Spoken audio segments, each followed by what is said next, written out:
What is up, ladies and gentlemen, brothers and sisters? Welcome back to Chalk Talk, presented to you by Deal With It Productions. I'm Preston Deal, and a couple things. Yes, I own everything in that statement because we all know that betting on yourself is the surefire way to make sure that you give maximum effort and you take no days off.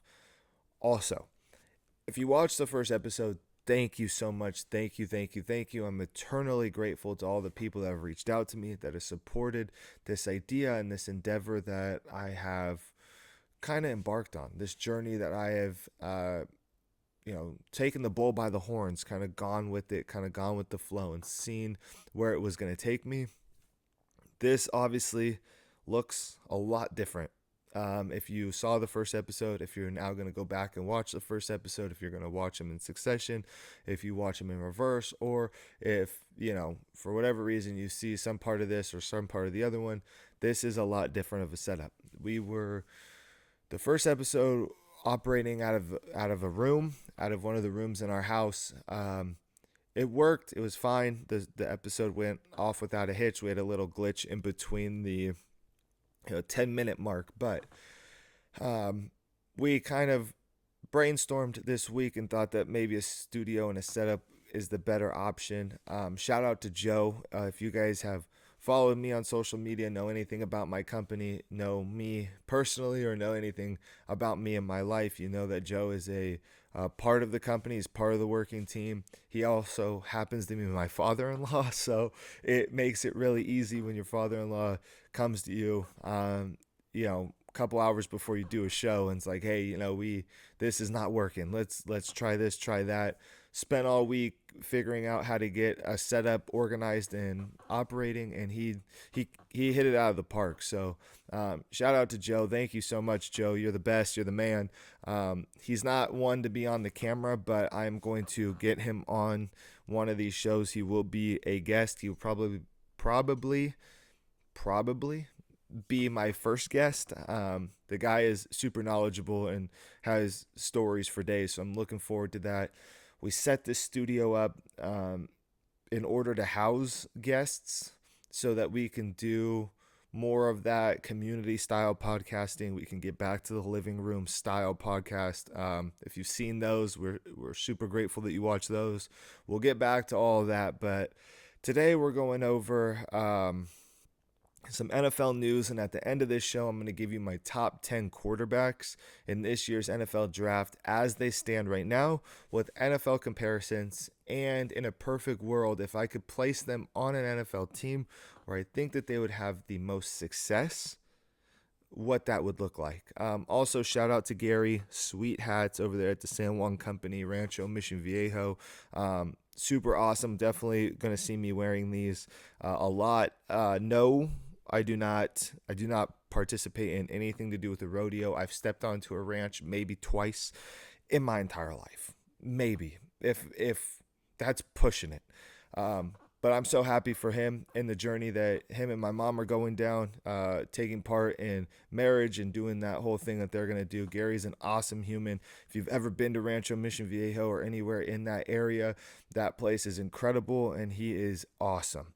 So shout out to Gary. Congratulations to you and my mother. Can't wait to celebrate you guys. And yeah, we're excited to kick this off. Happy Valentine's Day. Happy Valentine's Day. This is the holiday to spread love, to spread joy, do something good for somebody. Take a moment today and tell the people you care about you love them. Do something nice for somebody. Say something nice to somebody. Spread that joy, that love. We have a long weekend, a 3-day weekend for a lot of people. Monday's a holiday.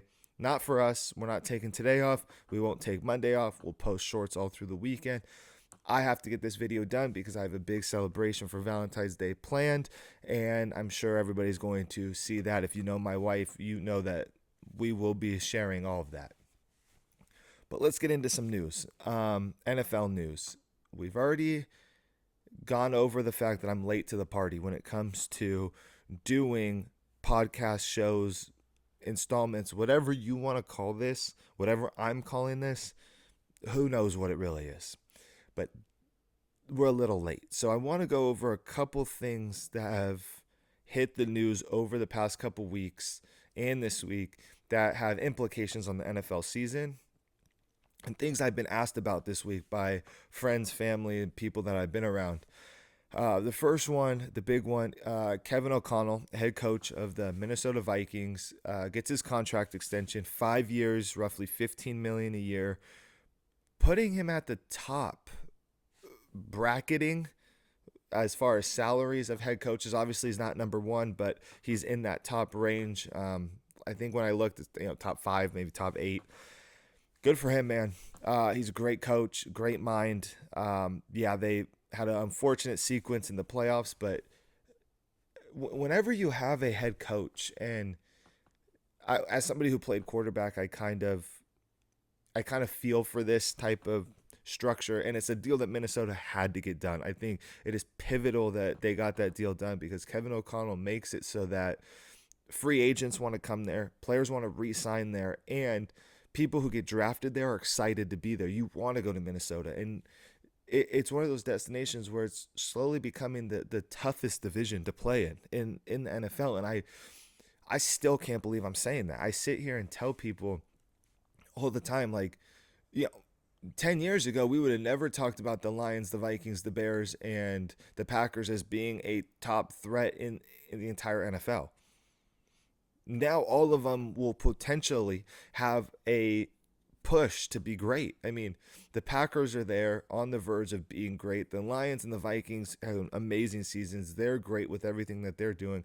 And the Bears are building a young team that's going to be competitive with a guy like Ben Johnson that's going to push them to that next limit. With that being said, Kevin O'Connell ran an offense when Kirk Cousins goes down with an injury, funnels through quarterbacks. They're still successful. They can still make plays. They can still do everything that the Minnesota Vikings seemingly can do. Yes, they have the best receiver in the NFL. Justin Jefferson is the best receiver in the NFL. It's really easy to be a quarterback and throw that guy the ball. But in the NFL, you can't throw to the same guy on every single play. So what Kevin O'Connell was able to do with that stretch of quarterbacks, what he was able to do with getting Kirk Cousins to play a high-level football and getting him a deal in Atlanta, we know how that turned out. But getting him that deal was huge. In the grand scheme of things, that's big money for a quarterback that came out of his system. All year we were talking about the same thing with Sam Darnold. Sam Darnold's playing the best football we've ever seen him play. Is he going to get that Baker Mayfield money? Is he going to get that Kirk Cousins money? Last two games of the season are what they are. He comes out and, there's some language I could use there. But I don't think that changes the fact of what Kevin O'Connell was able to do. Good for him for getting that deal. Love that for them. Love that for that city. Next, Rams are moving on from Cooper Kupp. They've made that pretty clear. Deebo Samuel, 49ers wide receiver, wants to be traded. Let's start with Deebo. Deebo is on a team that uses these type of dramatics and shenanigans every single year as a leverage point for the team. It's very hard when every year you have somebody else that has a contract dispute or wants to be traded or wants to do a holdout. I mean, it's one of these things that's getting every year. It's like, what player's next, For Deebo's standpoint, I really do think that it's a leverage situation. If he does get traded, I would look for a team like Pittsburgh to probably be the team that's interested. They obviously had extensive conversations last year with Brandon Ayuk. We thought he was going to go there. So that relationship's already there. That door has been opened. Whether or not that happens, whether or not Deebo gets what he wants, obviously there's a lot of question marks around the San Francisco 49ers right now and their organization. Another aspect of that is the Brock Purdy deal. Is Brock going to get an extension? Are they going to tag him? What are they going to do with him? The one thing that I will say, though, I don't know if Shanahan and Lynch anticipate being in a top 15 style pick in the NFL draft again. And I know that this quarterback draft isn't as strong as it was last year, but it's giving me, Alex Smith with the Kansas City Chiefs vibes. Chiefs have a bad year. They're sitting there. Andy Reid's evaluating quarterbacks, seemingly finds his guy in Patrick Mahomes at the time. They select him. Mahomes sits behind Alex Smith. Alex Smith, teaches him, is knowledgeable, he's a veteran, and the rest is history. Mahomes becomes Mahomes, and the Chiefs are the Chiefs, and Alex Smith goes on, and yeah, it's kind of giving me that kind of vibe a little bit where might re-sign Purdy. Purdy might be the guy to kind of influence the young guy that you're going to bring in. I think it's a good situation. I think if McCaffrey comes back and he's healthy and he's strong and he's running the ball and he looks like the McCaffrey that he was before this season, before these weird Achilles injuries, we could be looking at a very good football team that's pushing for that Super Bowl run yet again. So if you're a 49ers fan, I wouldn't panic. I don't know if there's much change that's going to happen. They'll get it figured out. They always do. Plus, Ayuk will be back. Obviously, the Patriots are probably another trade outlet for the 49ers. But the Cooper Kupp thing is shocking, but not shocking. Two sides of the coin on that one. Yes, he's up there in age, but he's still got juice in the tank. Yes, his contract is an issue, but he's also a contributor. You might only get Matthew Stafford back for 1 year, so why get rid of his most reliable target? Unless you're planning on bringing in somebody in free agency or in the draft, or if you're clearing up your cap space for a big splash move. And that big splash move might be connected to the next topic that I want to talk about in the NFL, Myles Garrett. This is a tricky situation. Coming from somebody that has been on the player side and done the representation and negotiating and helping them through their decision making, and also seen the other side of it, the scouting, and worked with consulting and helping coaches and all these people figure out what the next best move is. There's a fine line that you have to walk if you're Myles Garrett's representation. If you piss them off, if you piss off the organization, Myles Garrett does not have any more guaranteed money on his deal, which means that for the next 2 years, he has to play and hit everything in his contract to earn his amount of money that has been stipulated to him. It's not just going to be handed over. If he breaks his leg day one, it's not guaranteed to be handed to him. He also has a no trade clause. Does not have a no trade clause. Yeah, I said that wrong. No trade clause, which is very problematic because that gives all the power to the Cleveland Browns, which, like I said, if you're the representation and you piss off the Cleveland Browns, there's nothing stopping them from trading your client, Myles Garrett, which is a guy who's made it very known. I want to be on a championship contending team. I want to be on a Super Bowl contending team. There's nothing stopping them from trading him to the Tennessee Titans, and there's nothing he can do. And I'm just saying Tennessee Titans because they have the number 1 pick in the NFL draft, and they're in full rebuild mode, and they're not making a push for the Super Bowl next year or even the year after that, which would be a complete waste of Myles Garrett's talent. So what does that mean?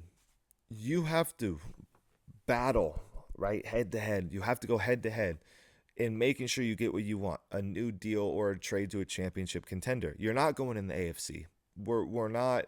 These are not.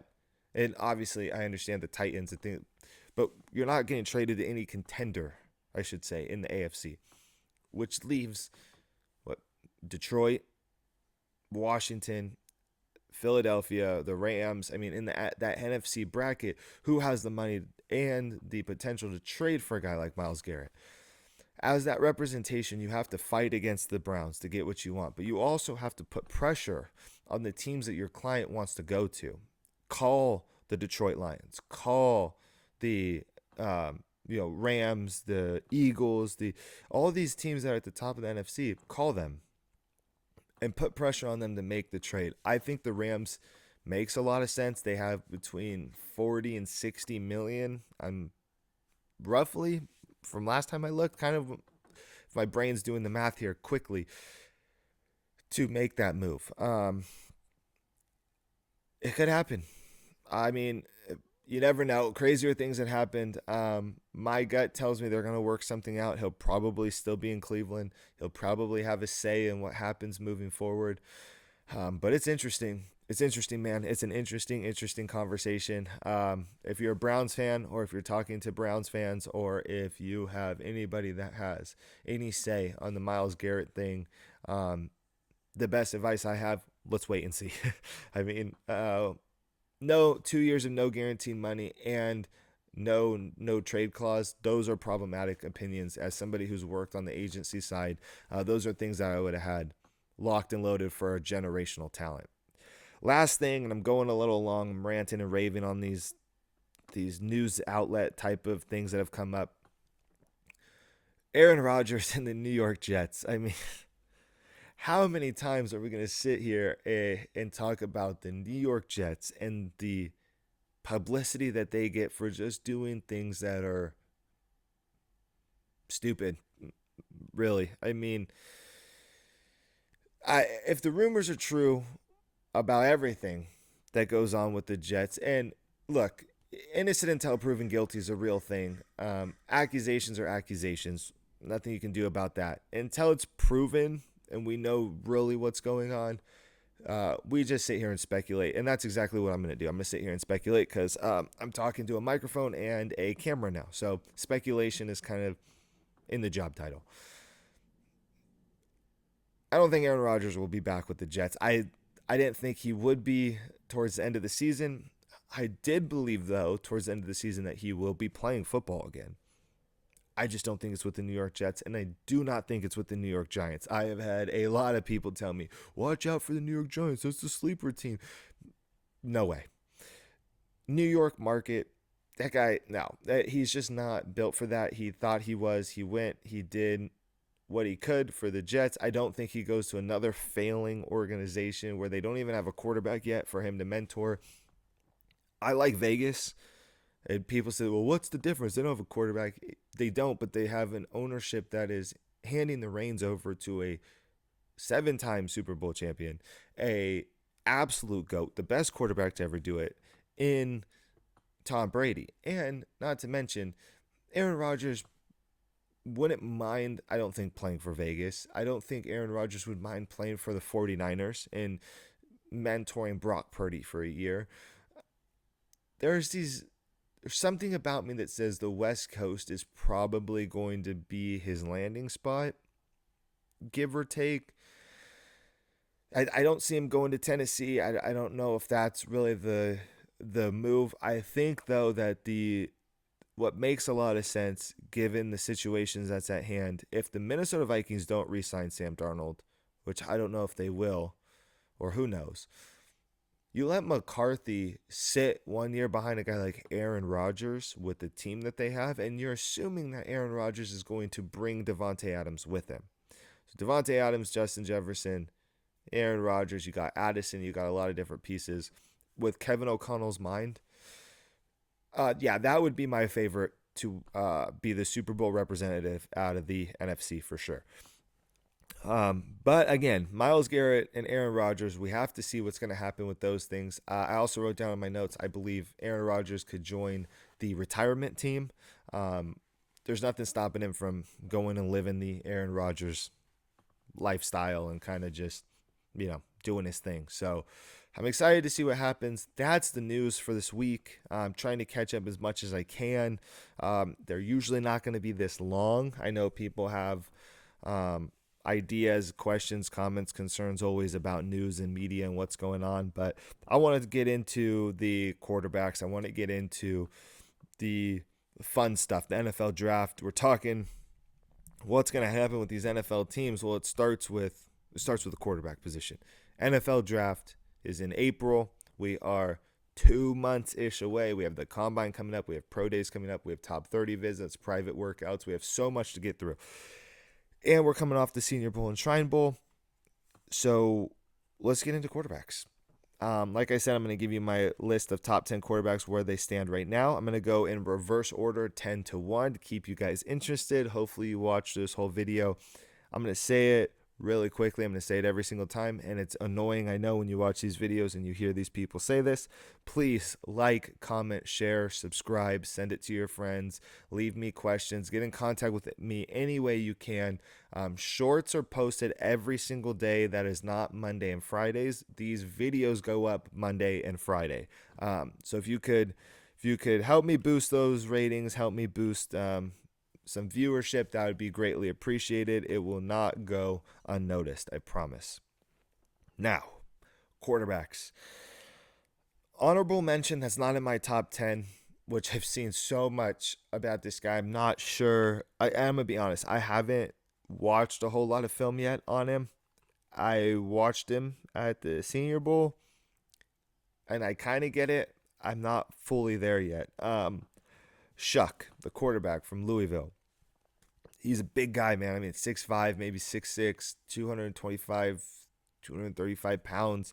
Um, he's not in my top 10. I would say he's probably 11. Maybe he's tied for 10 based off of what I've seen, what I saw at the Senior Bowl.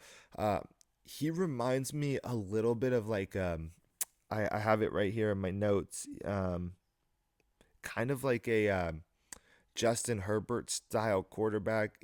Long, he's lanky. He's not as gifted, I would say, as Herbert, but sometimes he doesn't rely on his body, if that makes sense. Like being 6'5", 6'6", you have this ability to really dominate the pocket. You really have this way to make these throws that wow you. And you kind of see with Herbert where it's like you see it a few times and then it's wow, what was that? What is he doing? What is he looking? What 6'6"? I mean, make these throws. You see it with Trevor Lawrence too, where it's you have the ability to dominate in the pocket and you just don't. I mean, with those traits, those measurables, and the way that he spins, he throws a very, very nice football. I mean, it comes out of his hand very clean and very, very concise. But you should be in the top conversation of quarterbacks. So I'm excited to see his trajectory. I'm very excited to see where he lands and how he performs. In his pro day at the combine, and kind of what team takes a chance on him. Now, with that being said, I think a great spot for him would be the New Orleans Saints. I think with Kellen Moore there now. By the way, shout out to Kellen Moore getting the head coaching job. That was in the news. I didn't mention it.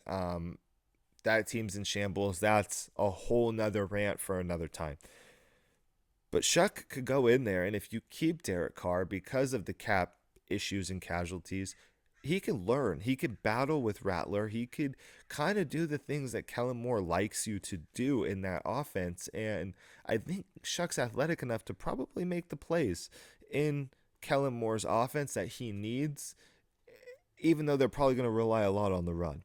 So that's my take on that. So now let's get into the top 10. Top 10. Number 10 is a guy, Cam Miller, out of North Dakota State.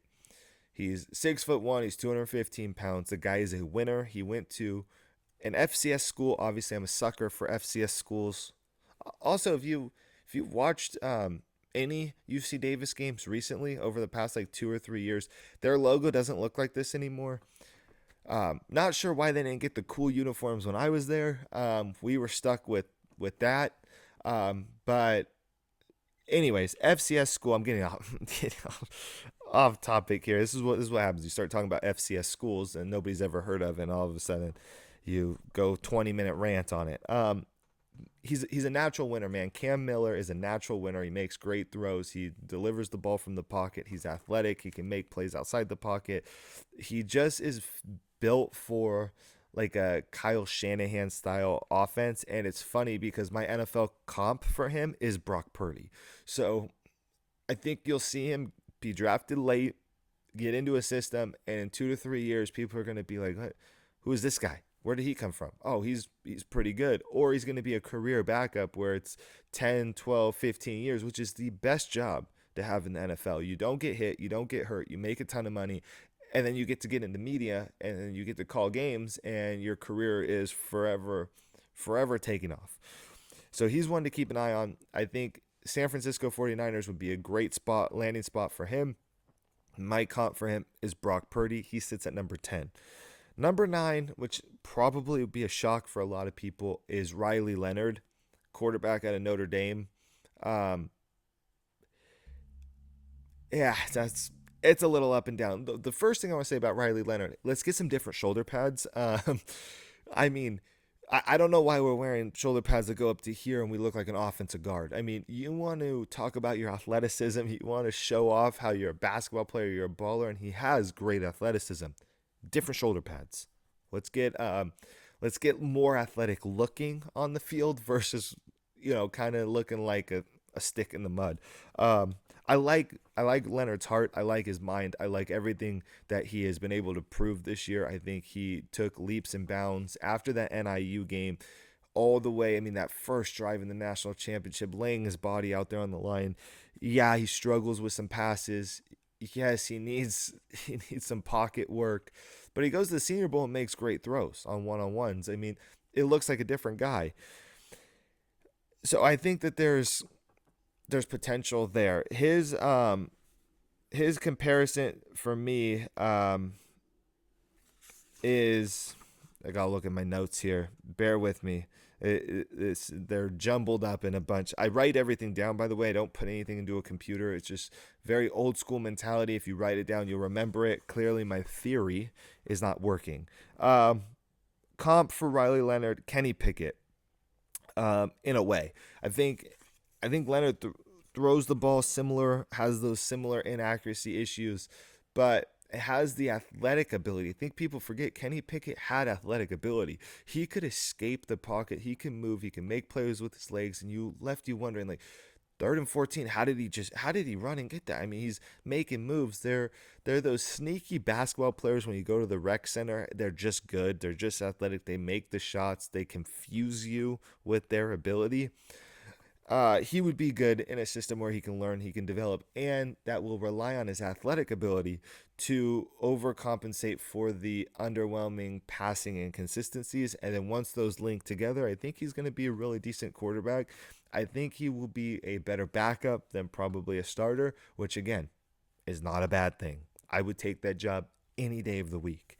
My perfect spot for him would be the Miami Dolphins. That system, Tua gets hurt a lot. We don't know what the longevity of his career is going to look like. Leonard will get a lot of quality time, playing time, and he'll be able to develop in a system where it's a lot of dink and dunk and play action, short throws, and then he'll be able to take his shots when he needs to and allow athletes to make plays, and that's essentially what he needs to do. Okay, we're on number 8.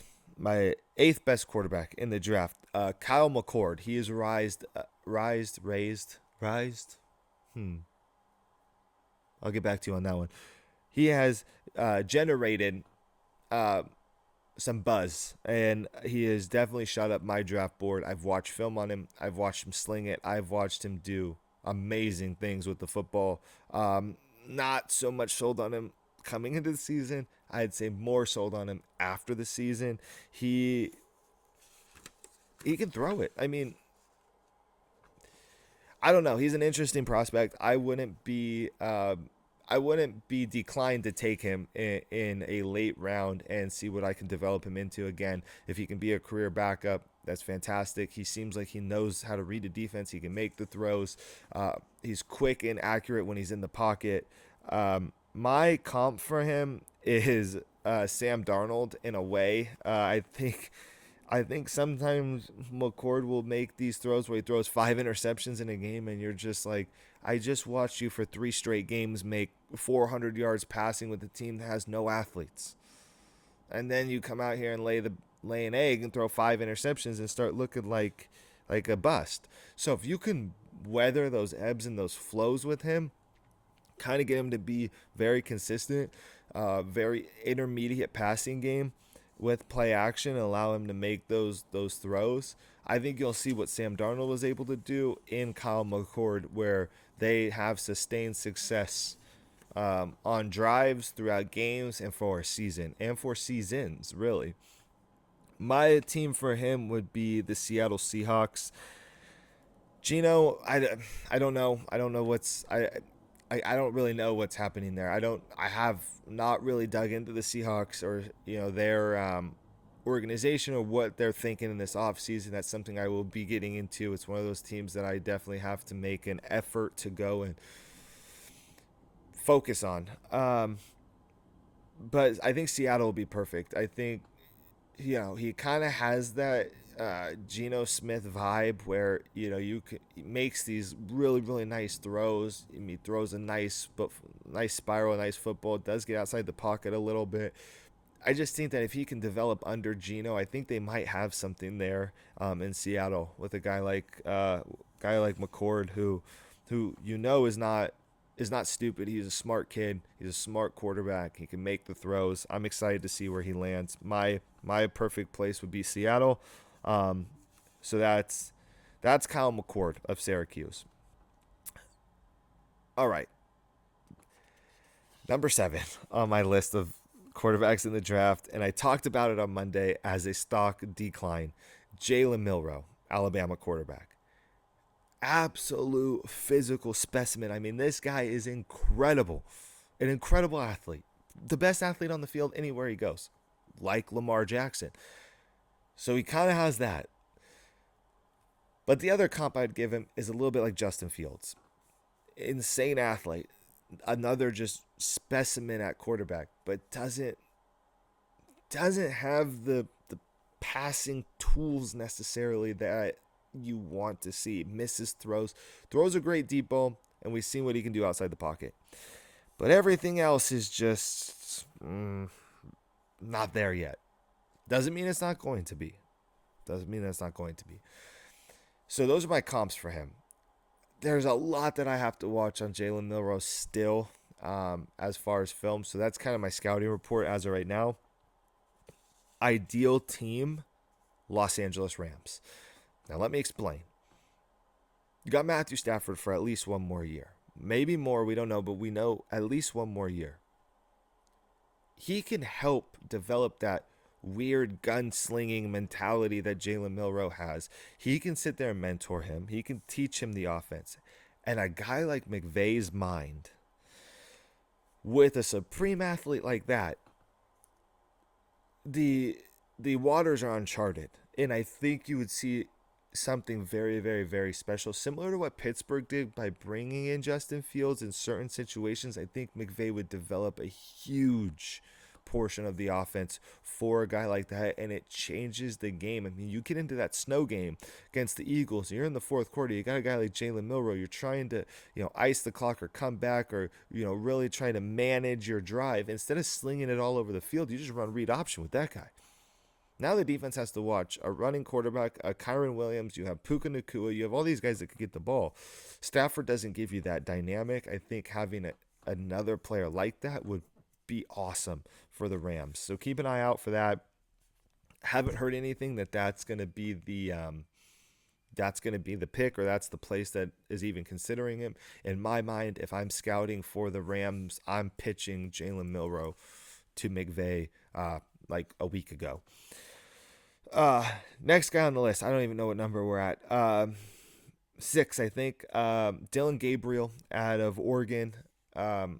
It's easy to sit here and say, oh, his comparison's Tua because they're lefties. I don't think so. I think his comparison's more of a Russell Wilson. Oddly enough, again, I think Dylan Gabriel's best fit would be in Pittsburgh behind a re-signed Russell Wilson. Hint, hint, maybe watch out for something like that.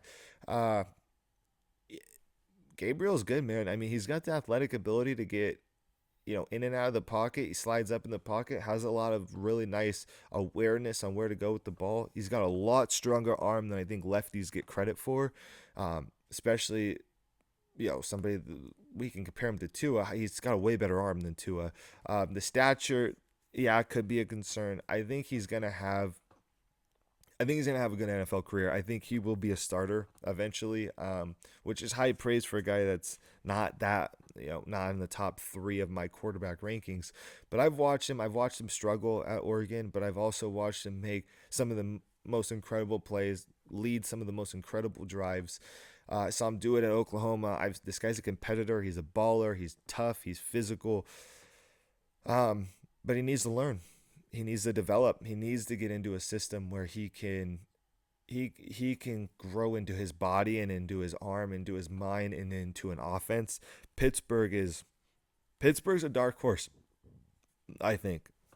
Next on the list, I'm going to try to go a little bit quicker. I know these videos run a little longer than they should.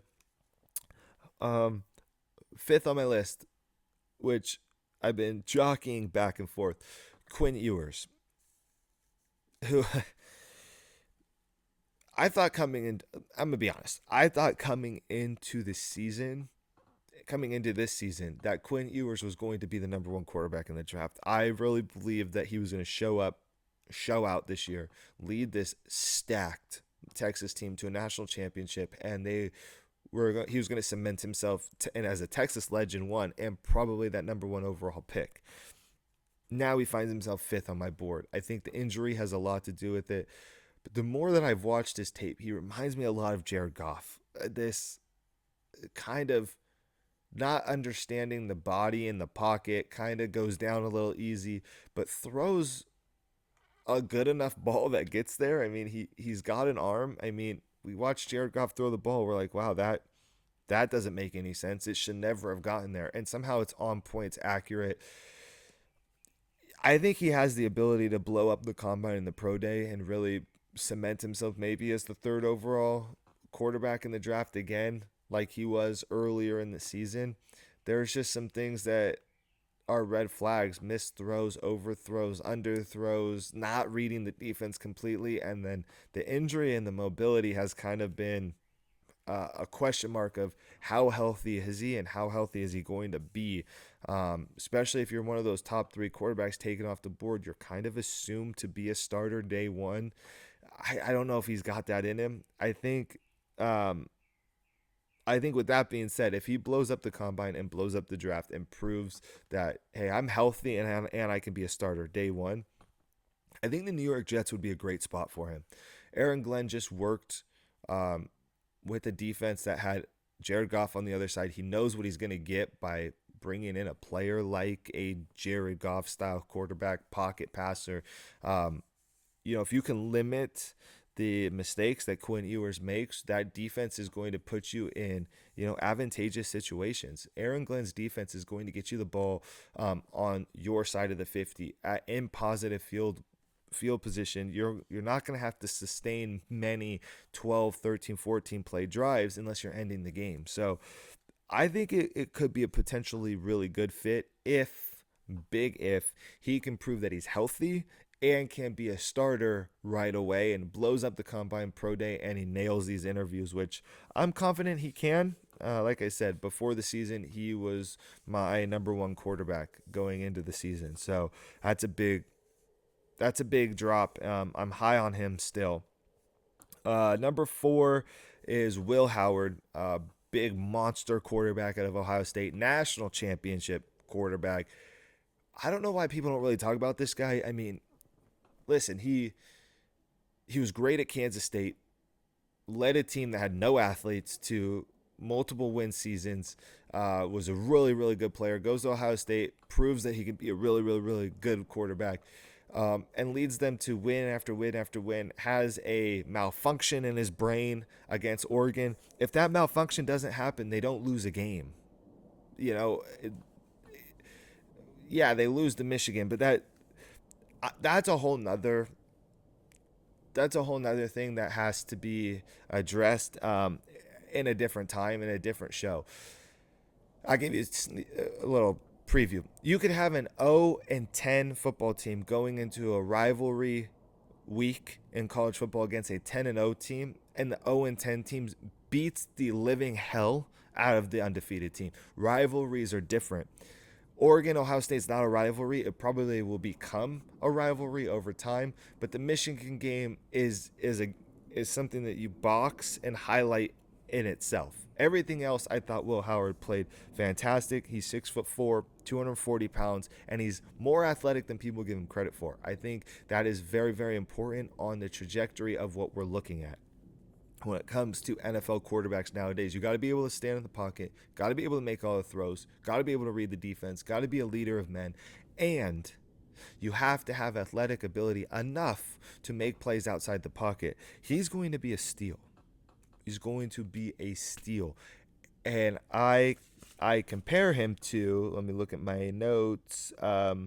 Oddly enough, I compare him to a Geno Smith, a younger version, and a bigger, obviously bigger version of Geno Smith. And we talked about Geno Smith a little bit, but I think younger Geno Smith had the ability to make plays outside the pocket, could move, throws a very nice ball, puts it where it needs to be, reads the defenses, doesn't make a ton of mistakes, but makes some that you're going to have to live with. So I think that would be my NFL comp as of right now. I think the best landing spot, if I could pick Will Howard up and hand him to a team on a silver platter, would be the Las Vegas Raiders. Purely because Chip Kelly, bringing his offense that Will Howard thrived in college to the NFL and a team that needs a starting quarterback with a rebuild, Will Howard would be an awesome addition. And if you can land Will Howard in the second round and still get a dynamic player in the first round, if you're Las Vegas and you're comfortable with that, this team could be good in another division in the NFL that is slowly working its way up to a top division in the NFL. So that's Will Howard out of Ohio State. Third and second, they're tied, so tied for second. Jackson Dart and Shadur Sanders. Talked about this a little bit. I'm going to talk about them together. Jackson Dart, I really like him. If you watch the show on Monday, you know, or you've seen some of the shorts throughout the week, I'm really high on Jackson Dart. I think he has a lot of potential. He makes all the throws. He lays it out there on the line. He is a baller. He has the tendency to make really bad mistakes in big games, which can be coached. He can be trained. I firmly believe that, because I don't think the offense at Ole Miss is easy, and he mastered it. So I think he'll be a really, really good NFL quarterback. I think he can start day one, which is saying a lot, because I'm a firm believer that quarterbacks have to sit and learn. I think he can start day one. My NFL comp for him is Jordan Love. I think he's more polished than Jordan Love was coming out of college, but that weird Aaron Rodgers style off balance throws, feet aren't always set, but arm makes up for those angles and the sees windows before he's throwing it. Anticipation. He has the ability to be similar to Jordan Love in the trajectory of how the career has gone, and I think he could actually surpass what Jordan Love has done already, which is also saying a lot. I have a lot of high praise, and people that I've talked to about Jackson Dart are all in and believe that he could be the second overall pick to the Cleveland Browns, which is a whole nother story, which is going to lead me into who I think I would hand him. That would be my pick for him to the Cleveland Browns. Over Shadur Sanders, because we know that there's going to be drama that is associated with Coach Prime and Shadur Sanders going into a team like Cleveland, who have already expressed their discontent with an organization like that. So, with that being said, let's get into Shadur Sanders. My comp for Shadur Sanders is Dak Prescott. I know that Shadur doesn't do a lot of mobility type of stuff, and he's not as athletic as Dak Prescott. But everything up here in the brain tells me Dak Prescott. Look, Colorado had 3 receivers that go down to the Shrine Bowl. 3. Wester, Shepard, and Horn, who are all going to be starting receivers in the NFL. Not only that, they had Travis Hunter playing offense. That's 4 NFL receivers. NFL quality, I guess, caliber receivers. And yet they still lose multiple games. They don't seem to have anything clicking. They don't seem to have a rhythm. Shadur's making decisions that who knows what's happening. They failed to make a championship game or the playoffs, which was so hyped up about this team and the talent, and now it's being put on the full display of how talented that team really was. And I understand offensive line, I understand coaching, I understand drop passes, I understand defense putting you in bad situations. With that being said, it reminds me a lot of Dak Prescott. When it's good, it's great. And I think Shadur's the same way. If he can start 5 for 5, 5 for 7, 7 for 10, 10 for 10, get down and get ahead, get a touchdown, get a field goal, get on the board, get his confidence going, he's unstoppable. Make all the throws. He can read the defense. He's walking with confidence. He's doing his touchdown dances. He's pumped up. He's motivated. The moment that that it goes bad is when the wheels fall off. Similar to Dak Prescott, you see injuries, you see him pushing the ball down the field when it shouldn't be pushed down the field. You see him relying on things that he should never rely on. There's a lot of work to be done with Shedeur Sanders. With that being said, I do believe he's going to be good. And if he goes to the New York Giants, say what you want about Dable and that team, he has maximized as much potential as you can out of all the quarterbacks that he has had. He's a great quarterback coach, and he really understands how to maximize the quarterback mind and their potential to their fullest ability. Shedeur Sanders will succeed at the New York Giants if he gets drafted there. With the third overall pick, maybe they trade up. Who knows what happens there? But if he lands in New York with the New York Giants, Shedeur Sanders will be a household name. He'll sell jerseys, and I think he will be better than if he goes to any of those other top-tier teams. So that's Shedeur Sanders out of Colorado. If I didn't mention that before, it's not hard to figure out where he went to school. Number one quarterback on the board for me in this year's draft, I'll finish with this, Cam Ward. He has become my number one quarterback in the draft. I watched him at Incarnate Ward back in the day. Yes, I used to watch Incarnate Ward football games. Super boring. He made it exciting. I was all in on Cam Ward when he went to Washington State. I had a buddy that went there. I had a guy who I was working with and representing who went there, who played with Cam Ward. The guy's a leader. He's awesome to be around. I've never met him personally, but from the conversations I've had, he's the guy. I think he took a step down a little bit by going to Miami, and here's why. When you rely too much on your lackadaisical personality, you Joe Cool in the pocket, it's going to get you into trouble in the NFL. It's going to cause you to make mistakes. There was a lot of times where he was able to win games and beat competition in games at Miami because the competition was like down here, where the NFL is going to be up here. And mistakes get made when you try to be all smooth and cool in the pocket and do all this crazy stuff. Yes, you can sit there and say, well, what about Patrick Mahomes? What about Jaden Daniels? The difference between those guys is when they see it, they react and they throw it. They're not relying on their athletic abilities in those moments to overcompensate for what their brain thinks that they're seeing. They're making those throws. Jaden Daniels' release is so fast, so concise, so precise, and he's deadly accurate. Cam Ward has that ability. I saw it at Incarnate Ward and I saw it at Washington State. It seems like when he got to Miami, he believed that the team was so good that he could kind of kick back a little bit and his players would make the plays. And sometimes they did, sometimes they didn't. So you have to understand, as a quarterback, when you're going into the NFL, you're going to be the first overall draft pick. You're going back to the Incarnate Ward style team. You're not going on a Miami team. You're not stepping foot onto a championship quality team. So that would be my biggest red flag.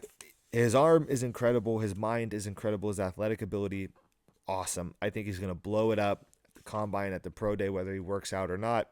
I think he has a stranglehold on that first overall pick. My personal preference would be for him to go to the Tennessee Titans. I think he could really be monumental in changing that program. Not to mention that their GM is the assistant GM from the Kansas City Chiefs, where I think he's going to understand that there's a lot of really good potential, like they saw in Patrick Mahomes, to develop a quarterback like Cam Ward. I would be on board to do it. His comp for me, in a weird way, is I think he's a bigger version of Kyler Murray. I think Kyler Murray does this too, where he relies on this athletic ability way too much. He's running in circles. He's doing all this crazy things. I mean, he's basically doing a backflip to throw the ball. And yes, his offensive line and his protection and all this stuff has not been good in Arizona. I understand that. And I'm a big fan of Kyler Murray. I think he has the components to be really, really great. I think Cam Ward's on that same level where they just have that ability, and there's something about them that will they'll develop with the right system. I think Tennessee is the right system for Cam Ward, and I'm excited to see what he has cooking and what he has down the line. With that being said, I said I wanted to keep these between 15 to 20, 25 minutes long. This one's going a lot longer. We're pushing an hour. Today was a lot of catching up, a lot of news, a lot of conversations, kind of doing two shows in one. So that was the length of this video. If you choose to sit there and watch this whole video, I really, really appreciate it. If you don't, if you skim to the end to hear about the quarterbacks, that's fine too. Next week, I'm going to go over running backs, maybe tight ends. I don't know. We'll stick with the offensive scheme. Wide receivers is going to be a day in itself. But regardless, I'm super excited to have this set up. I'm super excited to be doing this consistently. With that being said, please like, comment, share, subscribe. Shout out to Gary again for the hat. Got Pops' jersey up there. Got my helmet. Shout out to Joe for building this whole dramatic thing with make sure the cords are linked up properly. I'm going to work on getting some guests. I'm going to make some phone calls over the weekend, see what I can get going. But yeah, if you can help me out by sharing this video and leaving some comments, give me some questions, give me some feedback, things that you guys like, things that you don't like. I'm here for it all. I'm not a very sensitive human. But again, we're going to get better. We're going to continue to work forward, and we are going all in. We are betting on ourselves with this one. So follow us on social media, Instagram, on X, formerly Twitter, or YouTube, for the Deal With It Productions, whole crew, cast, and family. This is Chalk Talk. I'm Preston Dio. I will be back on Monday. Have a happy Valentine's Day. Peace.